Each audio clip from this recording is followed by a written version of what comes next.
Welcome back to our channel Bezwadi and cooking corner. Hi అండి, నేను మీ సునీత. ఈరోజు మన వీడియోలో పీతల పులుసుని అయితే చేసి చూపిస్తానండి. పీతల పులుసు మీ అందరికి ఇష్టమే కదా, టేస్ట్ అయితే చాలా బాగుంటుంది. నేనైతే ఫస్ట్ టైం ఈ కర్రీని ప్రిపేర్ చేస్తున్నానండి. నేనైతే కనుక మా పుట్టింటికి వచ్చానండి. మా కోసమని మా తమ్ముడు వాళ్ళు పీతలను అయితే తీసుకొచ్చారనమాట. మేమందరం కలిసాం కదా, ఏదైనా స్పెషల్ చేద్దాం అన్నట్లుగా తమ్ముడైతే పీతలు తీసుకొచ్చారు. ఈ పీతల కర్రీని అయితే సింపుల్గా నేను ఎలా చేస్తానో సింపుల్ వేలో చేసి చూపిస్తాను. టేస్ట్ అయితే బాగుంటుందండి. దీనికోసం అయితే ముందుగా స్టవ్ ఆన్ చేసి కడాయి పెట్టుకొని అందులో తగినంత ఆయిల్ వేసుకున్నాను. ఇప్పుడు ఇందులో 2 ఉల్లిపాయలని 2 పచ్చిమిర్చిని అయితే ఇలా సన్నగా తరిగి పెట్టుకున్నానండి. ఈ ముక్కలను వేసేసుకొని ఫ్రై చేసుకుంటాను. ఒక 5 నిమిషాల పాటు అయితే ఈ ఆనియన్స్ని ఫ్రై చేసుకుంటాను. ఇందులో కొంచెం కరివేపాకు వేసుకుంటున్నాను.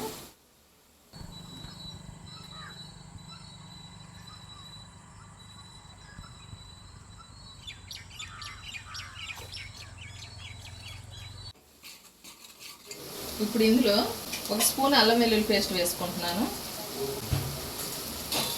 పచ్చివాసన పోయేంత వరకు ఫ్రై చేసుకోవాలి. ఇవిగండి, ఈ కర్రీ కోసం అయితే 1/2 కేజీ పీతలను అయితే తీసుకొని వీటిని నీట్గా శుభ్రం చేసుకొని ఇందులో కొంచెం ఉప్పు పసుపు వేసుకొని ముందుగానే ఉడికించి పక్కన పెట్టుకున్నాను. ఇదిగోండి, ఉల్లిపాయలు చూశారు కదా, చక్కగా ఫ్రై అయిపోయినాయి. ముందుగానే ఉడికించి పెట్టుకున్న పీతలను అయితే ఇందులో వేసుకుంటున్నాను. ఒకసారి మంచిగా కలిపేసుకుంటాను. ఇప్పుడైతే ఒక 5 నిమిషాలు ఉడికించుకుంటాను. 5 నిమిషాల తర్వాత అయితే చూద్దామండి. ఇప్పుడు ఇందులో కొంచెం పసుపు, తగినంత కారం వేసుకోవాలండి. ఈ పీతల కర్రీలో కారం అనేది కొంచెం ఎక్కువగా ఉంటే బాగుంటుంది. సాల్ట్ కూడా వేసుకుంటున్నాను. కారం వేసుకున్నాం కదా, 1 నిమిషం పాటు మూత పెట్టుకొని ఉడికించుకుంటాను. పీతలను ఉడికించుకున్న వాటర్ ఉంది కదండి, ఈ వాటర్ని అయితే పోసేసుకుంటున్నాను. ఇంకొంచెం వాటర్ కూడా పోసుకుంటాను. ఒకసారి మంచిగా కలిపేసుకోవాలి. ఇందులో కొంచెం గరం మసాలా కూడా వేసుకుంటున్నాను.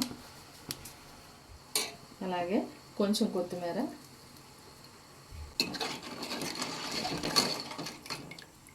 ఆల్రెడీ పీతలు ముందుగానే ఉడికించుకున్నాం కాబట్టి ఎక్కువ సమయం అయితే పట్టదండి.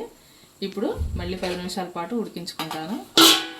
ఇదిగోండి, కర్రీ చూసారా ఎంత కలర్ఫుల్గా ఉందో. ఆయిల్ సపరేట్ అయింది, కర్రీ అయితే ప్రిపేర్ అయిపోయిందండి. స్టవ్ ఆఫ్ చేసుకుంటున్నాను. ఇదిగోండి, వేడివేడిగా విలేజ్ స్టైల్లో పీతల పులుసు అయితే రెడీ అయిపోయింది. కలర్ఫుల్గా ఉంది కదా. అలాగే నేను చేసిన విధానం కూడా చాలా సింపుల్గా ఉంది కదండి. నచ్చినట్లయితే డెఫినెట్గా ట్రై చేయండి.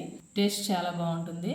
ఈ రోజుకైతే ఇంతేనండి రెసిపీ. మరో మంచి రెసిపీతో మళ్ళీ మీ ముందుకు వస్తాను. మా వీడియోస్ కనుక మీకు నచ్చినట్లయితే ప్లీజ్ ఒక లైక్ చేసి సపోర్ట్ చేయండి. థ్యాంక్ యూ అండి.